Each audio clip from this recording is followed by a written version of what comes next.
হাসির রাজা, জ্ঞানের রাজা, রসিক রাজা।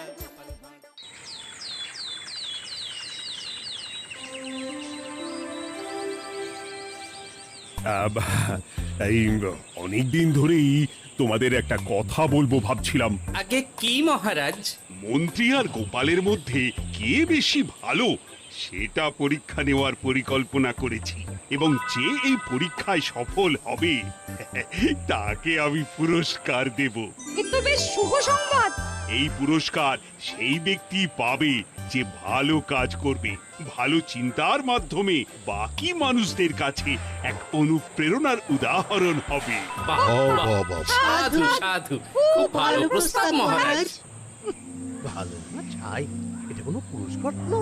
ছে, ভালো কাজ করার চারটিখানি কথা। মহারাজ, একটা অনুরোধ ছিল। তোমার আবার কি অনুরোধ?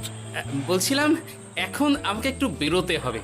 আসলে আজ আমার নাতি নাতনিদের দল বাড়ি আসবে অনেক দিন পর, তাই ওই আর কি একটু গল্প আড্ডা খাওয়া দাওয়ার ব্যাপার আছে, এই আর কি। কোথাকার কোন রাজা এলো আমার? যখন ইচ্ছে আসবে, যখন ইচ্ছে যাবে, আর সেগুলো নাকি আমাদের মেনেও নিতে হবে। উফ, মন্ত্রী, এই হিংসুটে পানাগুলো কবে বন্ধ হবে তোমার বলো তো? তুমি যাও তো গোপাল। মানুষের ভালোবাসা পাওয়া, জনপ্রিয় হওয়া এত সহজ নয়। অনেক ধন্যবাদ মহারাজ। আমার তো বেশ গর্ব হয় তোমার জন্য, আর আমি চাই যে গোপাল আরো ভালো কাজ করে সেরা নাগরিক সম্মান পেয়ে এই কৃষ্ণনগরের মুখ আরো উজ্জ্বল করুক। নিশ্চয়ই মহারাজ, চেষ্টা করব। তবে পুরস্কারের কথা ভেবে আমি কোনোদিন কাজ করি না মহারাজ। যেটা আমার ঠিক মনে হয় তাই করি। এবার আমায় অনুমতি দিন, আমি আসি। হুম, বেশ বেশ, যাও যাও।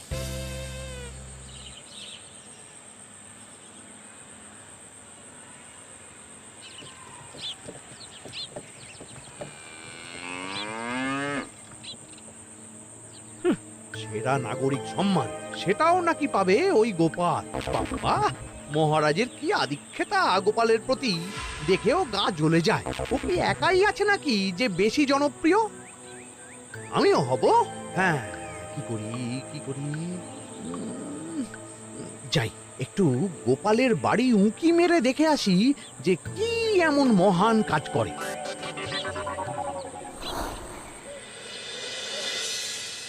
ওদিরা, শরবতটা দারুণ হয়েছে গো। হ্যাঁ, প্রাণটা জুড়িয়ে গেল। আর একটু খাবি নাকি তোরা? না না গিন্নি, বেশি শরবত খেলে বাকি কিছু আর খেতে পারবো না। তুমি বরং ওই তরমুজ, জাম, যা যা ফল এনেছি সব এনে দাও। আচ্ছা আচ্ছা, সেই ভালো। উফ, আজকের দিনটা পুরো জমে গেল। মানে কোনো তুলনা হয় না। সে আর বলতে, গোপাল দাদুর জায়গা কেউ কোনোদিনও নিতে পারবে না। কয়জন দাদুকে দেখেছে ওরা জীবনে? এসব তো আমিও খাওয়াতে পারি। বেশি বাড়াবাড়ি। এই নে সোনারা আমার, তোদের জন্যই তো তোদের দাদু এসব এনেছে। হ্যাঁ, এই তোরা খা, কেমন? লজ্জা করিস না কিন্তু। সে আর বলতে, দাদু তুমি এবার পরের গল্পটা বলো তো। কি ব্যাপার, মন্ত্রী মশাই হঠাৎ আড়ি পাচ্ছে কেন? কই গো দাদু, চুপ করে আছো যে? হ্যাঁ, বলছি। এবারে বুঝলি, এবারে তোদের একটা অন্যরকম গল্প বলবো। ধুর, আরে কি বলছে সব ঠিক করে শোনাও যাচ্ছে না। আর একটু ভালো করে উঁকি দি।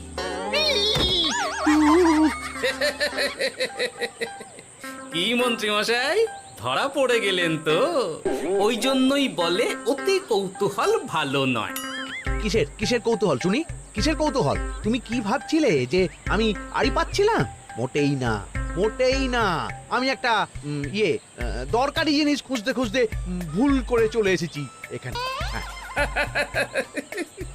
আপনি কত ধরনের ভুল করতে পারেন সেসব আমার জানা আছে মন্ত্রী মশাই। এখন আমি সব আপোষ করে নিচ্ছি। এরপর এমন হবে যে লোকে তোমাকে পাপোশ করেও পুজবে না। না, কেমন যেন ঠেস মেরে কথাগুলো বলে গেলে মনে হচ্ছে। মন্ত্রী মশাই অমন করে রেগে গেলেন কেন গোপাল দাদু? আমিও তো সেটাই ভাবছি রে। যাকে সেসব বাদ দে, নে আমরা বরং গল্পে ফিরি। সেই ভালো।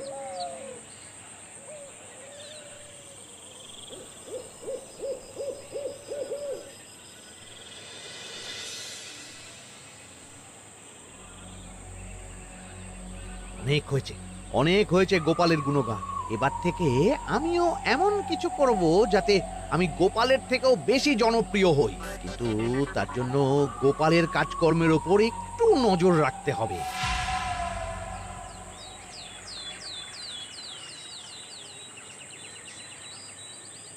শোন বটাঘটা, কয়েকদিন তোদের গোপালের ওপর পুরো নজর রাখতে হবে।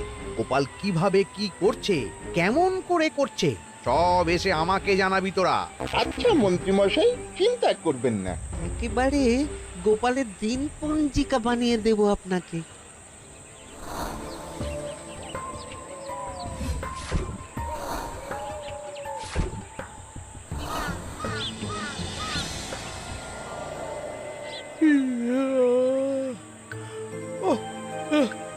দুপুরের ঘুমটাও একটু ঠিক করে ঘুমোতে দিবি না রে তোরা? কি হয়েছে বল। আগে মন্ত্রীমশাই আপনিই তো বলেছিলেন। ঠিক আছে ঠিক আছে, ওহো বল কি হয়েছে। দেখে যা বুঝলাম গোপাল বড় উদার, পরোপকারীও। সে কাউকে ঠকায় না, আর নিজেও ঠকে না। হ্যাঁ, সবাই তাকে খুব ভালোবাসে। হয়েছে হয়েছে, বুঝেছি। এবার থাম তো। গোপাল পরোপকারী? হাহ, এতদিন ও ছিল, কিন্তু এবার আমার পালা।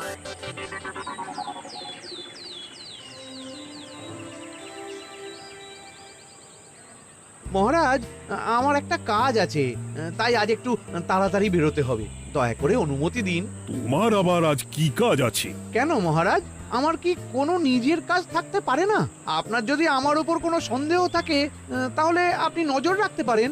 আহা মন্ত্রী, আমি কি সে কথা বলেছি একবারও? তাহলে এটা যদি গোপাল বলতো, তাহলে কি আপনি ওকে এত প্রশ্ন করতেন? এর মধ্যে আবার আমি আসছি কোথা থেকে? দেখছেন তো মহারাজ, কেমন আগ বাড়িয়ে ঝগড়া করতে আসে। ওহো, ঠিক আছে ঠিক আছে, মন্ত্রী তুমি যাও। ও কি, আবার কি হলো? প্রণাম করছো কেন? এই ভালো কাজ শুরু করার আগে আপনার আশীর্বাদ নিয়ে নিলাম মহারাজ।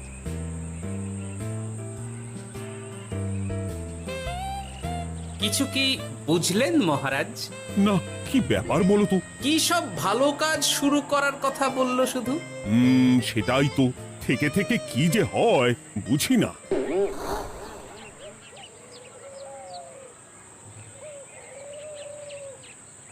তা বলেছিলাম, সব মনে আছে তো? আজ থেকে তোদের কাজ হলো শুধু আমার গুণগান করা, লোকের কাছে আমার কাজের প্রশংসা করা। আচ্ছা মন্ত্রীমশাই। আপনি যেমন বলেছেন ঠিক তেমনটাই হবে।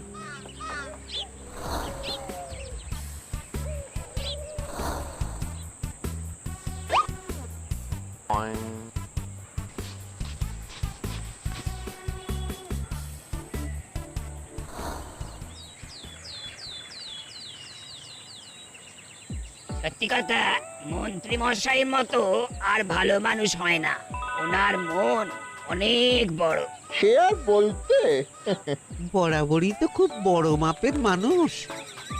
আরে আরে গোপাল দাদা, আরে কোথায় চললে? এই রাজসভায়। ও মা, তাহলে তো তোমার সাথে মন্ত্রী মশাইয়েরও দেখা হবে। হবে বই কি? বাহ বাহ বাহ বাহ, তাহলে তুমি একটু ওনাকে আমার গিন্নির তরফ থেকে ধন্যবাদ জানিয়ে দিও। গতকাল উনি আমাদের অনেক সাহায্য করেছিলেন কি না? সাহায্য? মন্ত্রী মশাই? আচ্ছা ঠিক আছে।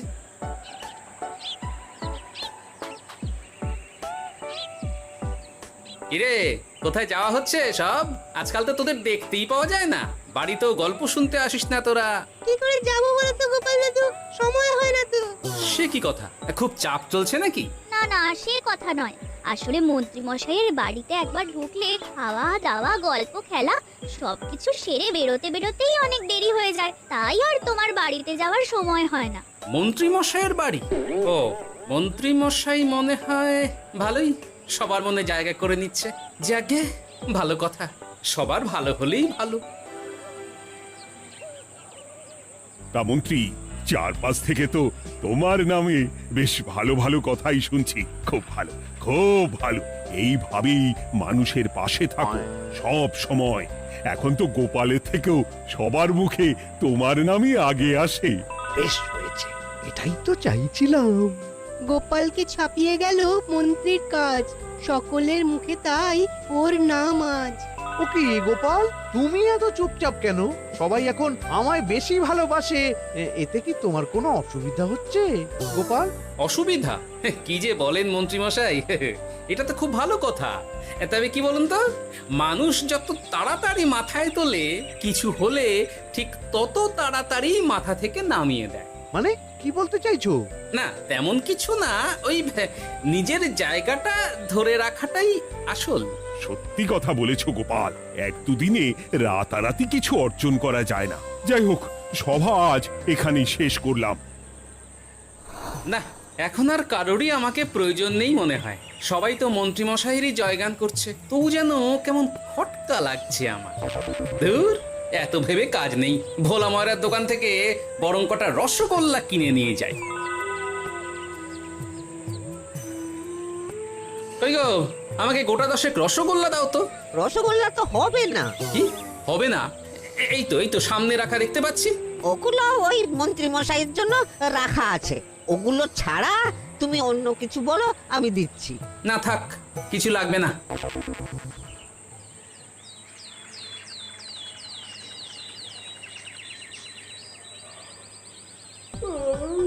ও কি গো, বলি কত বেলা হয়ে গেল, তুমি এখনো রাজসভায় গেলে না?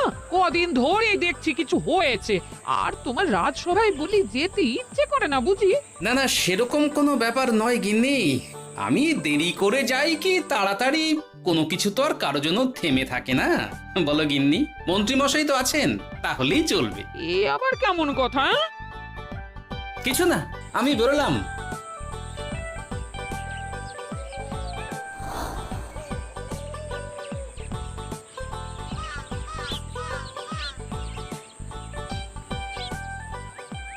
কিরে, তোরা সব এখানে দাঁড়িয়ে কেন?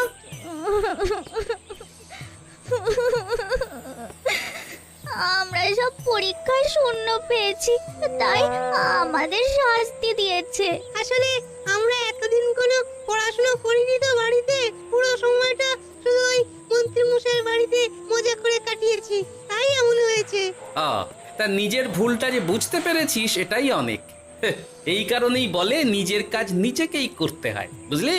এরপর মন দিয়ে পড়াশোনা করবি, সব ঠিক হয়ে যাবে।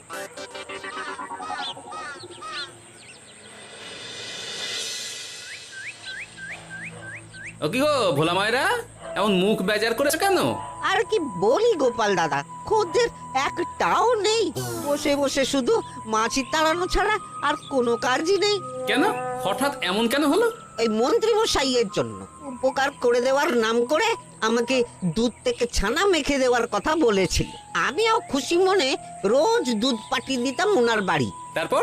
আসলে ওই মিষ্টি বানানো তো আর চারটিখানি কথা নয়, আমার সুবিধাই হতো। হঠাৎ খদ্দেররা সব জানানো শুরু করলো মিষ্টির স্বাদ পাল্টে গেছে, মান কমে গেছে, আর শরীর খারাপ হচ্ছে, এই সব। না না না, এ তো খুব খারাপ ব্যাপার। তার জন্যই তো আমি ওই মন্ত্রী মশাইকে উপকার করতে বারণ করে দিলাম। কিন্তু খদ্দেররা তো এখন আর বিশেষ করে আসতে পারছেন না। এখন তুমি ভরসা, এখন তুমি আমায় উপকার করতে পারো। হ্যাঁ বলো না, কি করতে হবে? তোমাকে তো সবাই খুব মানে। তুমি যদি ওই মিষ্টি খেয়ে সবাইকে বলো যে আমার দোকানের মিষ্টি ভালো, তাহলেই একমাত্র ওই আমার আবার বিক্রি শুরু হবে। বেশ।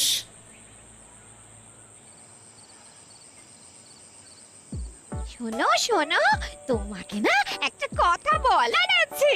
কি কথা? তুমি ভালো মানুষই করছো, তাতে তোমার লাভ, আমার কি লাভ আছে তাতে?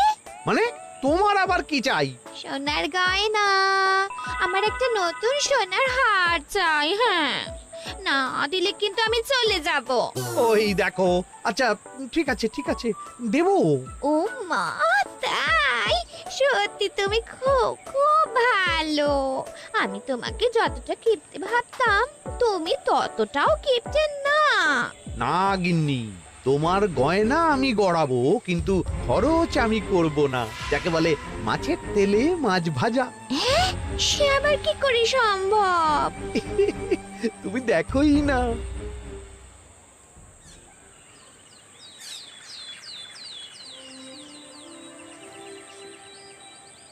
মহারাজ, আপনার কাছে একটা অনুরোধ ছিল। হ্যাঁ বলো না। এই আগামী সপ্তাহে আমি সকলকে বিনামূল্যে বস্ত্র ও খাদ্য সামগ্রী বিতরণ করতে চাই।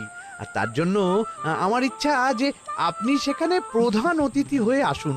বাহ বাহ বাহ, এ তো ভারী উত্তম প্রস্তাব, নিশ্চয়ই যাব। অনেক ধন্যবাদ, এই তো আমার পরম সৌভাগ্য মহারাজ। কি খুশি তাহলে? এই আর একটা কথা, মানে বুঝতেই তো পারছেন অনেক খরচ, তাই অল্প পরিমাণ যদি মোহর, মানে আপনার যেটা ভালো মনে হয়। বুঝেছি বুঝেছি, আর বলতে হবে না। আপনি মহান মহারাজ, আজকে বুঝতে পারলাম আপনি সকলকেই সমান চোখে দেখেন। কি হয়েছে গো, তোমরা সকলে এখানে? বড় বিপদে পড়ে এসেছি গো দাদা। কি হয়েছে একটু খুলে বলো দেখি। মন্ত্রী মশাইয়ের অতি উপকারের ঠেলায় আমাদের সকলেরই বড় সমস্যা দেখা দিয়েছে। প্রথম বুঝতে পারিনি, কিন্তু এখন বুঝতে পারছি। দয়া করে কিছু একটা করো গোপাল দাদা। বুঝলাম, ঠিক আছে, আমি দেখি কি করতে পারি। যা বুঝছি, কিছু একটা করে মন্ত্রীমশাইয়ের উপকার থেকে সকলকে বাঁচাতেই হবে, কিন্তু কি করি পেয়েছি উপায়। সামনেই বস্ত্র ও খাদ্য সামগ্রী বিতরণের অনুষ্ঠান করবে বলেছে না? ওটাতেই কিছু একটা করতে হবে। যা বললাম তাহলে বুঝলি তো? ভালো করে মন্ত্রীর উপর নজর রেখে আমাকে সবটা জানা। হ্যাঁ গোপাল দাদু, কোনো চিন্তা করো না, মন্ত্রী মশাইয়ের আসল রূপ সামনে আসবেই।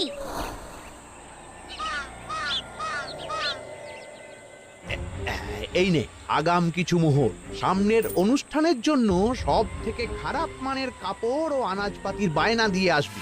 বাকি যেটুকু দাম থাকে সেটা আমি অনুষ্ঠানের দিন দিয়ে দেবো। আচ্ছা মন্ত্রী মশাই। মন্ত্রী মশাইয়ের চালাকিটা একবার দেখলি? বিতরণের নাম করে সব খারাপ জিনিসগুলো বিতরণ করার তালে আছে। খুব ভালো কাজ করেছিস। এখন বরং তোরা যা, আমাকে একটু বেরোতে হবে, বুঝলি? আচ্ছা দাদু।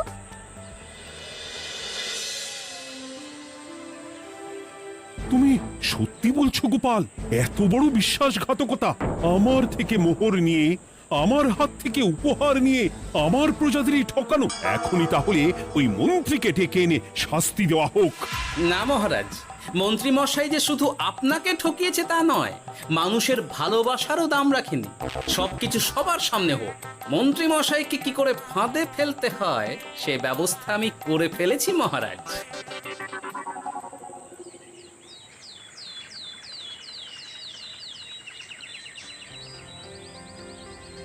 যাক বাবা, এই সুযোগে প্রচুর মোহর হাতে চলে এলো। এমনিও আমার চিন্তার কোনো ব্যাপার নেই, সব জিনিস তো মহারাজের হাত দিয়ে বিতরণ করা হবে, তাই খারাপ হলেও সবাই ভাববে মহারাজ দিয়েছে। শোন, এবার তোরা গিয়ে মন্ত্রীকে ওখান থেকে সরিয়ে আন, ততক্ষণে আমি আমার কাজটা মিটিয়ে নিই। আচ্ছা। মন্ত্রী মশাই, শিগগিরই চলুন আমাদের সাথে, মহারাজ আপনাকে ডাকছেন ওই গাছতলার ওখানে। এখন? হ্যাঁ, মহারাজ তো আপনার উপর খুব খুশি, তাই দেখে মনে হলো কোনো একটা উপহার দেবেন আপনাকে। তাই নাকি? বটেই তো, আমি এক্ষুনি যাচ্ছি। এবারে জমবে মজা।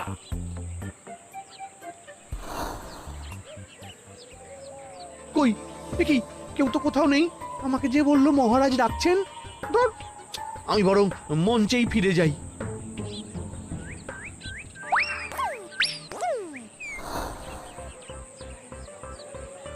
মন্ত্রী মশাই, আমরা চলে এসেছি। আপনি বলেছিলেন আজকে আমাদের পাওনা মিটিয়ে দেবেন। আপনার কথা মতো সবচেয়ে উৎকৃষ্ট মানের কাপড় আমি দিয়েছি। হ্যাঁ মন্ত্রী মশাই, আমিও একদম ওই টাটকা শাকসবজি, মাছ, মিষ্টি সব দিয়ে থলি ভরিয়ে দিয়েছি। এবার দামটা মিটিয়ে দিন। দুজনের মিলিয়ে হয়েছে ওই 1000 মোহর। বাহ মন্ত্রী বাহ, তুমি এত ভালো ভালো জিনিস বিতরণ করছো, আমি তো বিশ্বাসই করতে পারছি না। মোটেই না, আমি অত দাম দিতেই পারবো না। আমি তো ভালো জিনিস দিতে বলিনি, আমি বলেছিলাম সব থেকে খারাপ জিনিসগুলো দিতে। কি বললেন মন্ত্রী মশাই? এই রে, ধরা পড়ে গেলাম মনে হয়। তোমার এত বড় সাহস! তুমি আমার রাজ্যে থেকে এইভাবে মানুষকে ঠকাবে? আমায় ক্ষমা করে দিন মহারাজ, আমি ইচ্ছা করে এমন করিনি। আর আমি কোনো কথা শুনতে চাই না। উপকারের নাম করে তুমি আমার প্রজাদের যা অপকার করেছো সব আমি জানি। তোমাকে শাস্তি পেতেই হবে। প্রহরী, বন্দি করো মন্ত্রীকে।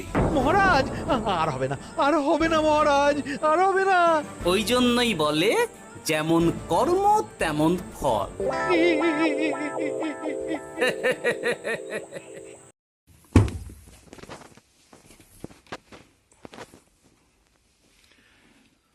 এটা একটা জব সহায়ক বই,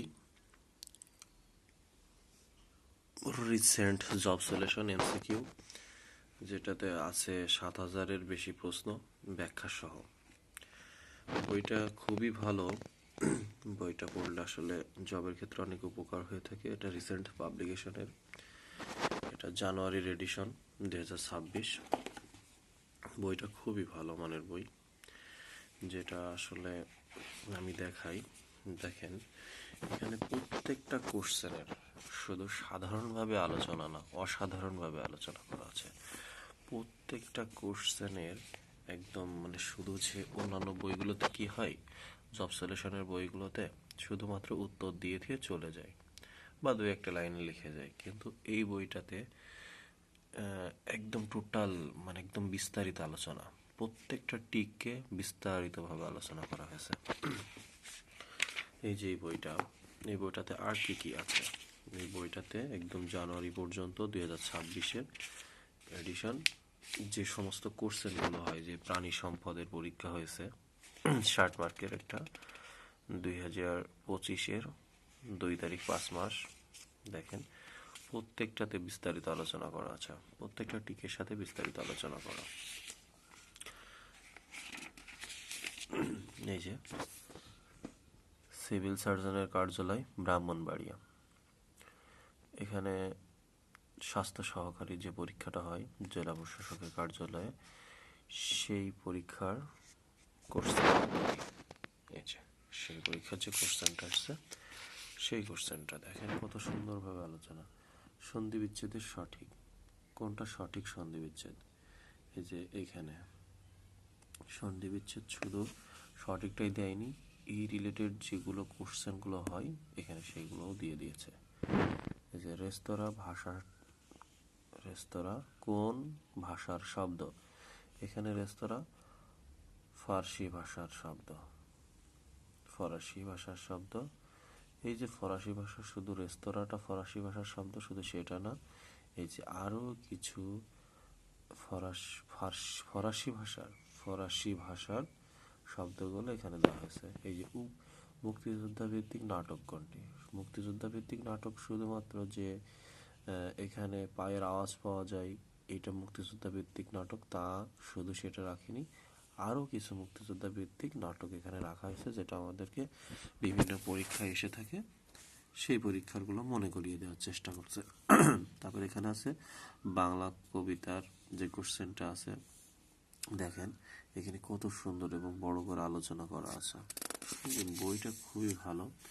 এই যে এখানে বলা হয়েছে কোন ভাষা হতে বাংলা ভাষার উৎপত্তি হয়েছে, এই যে এখানে বঙ্গ কামরূপী, এখানে মানে কার মতো দেখে কোথা থেকে এসেছে, ডাক্তার শহীদুল্লাহর মতে কিভাবে পর্যায়ক্রমে এসেছে, খুব সুন্দরভাবে দেওয়া আছে। এই যে পায়ের মান 3.1416, পায়ের আরো একটা মান দেওয়া আছে, যে শুধু একটা মান বলে একটা মানই দিয়ে রেখে গেছে তা না।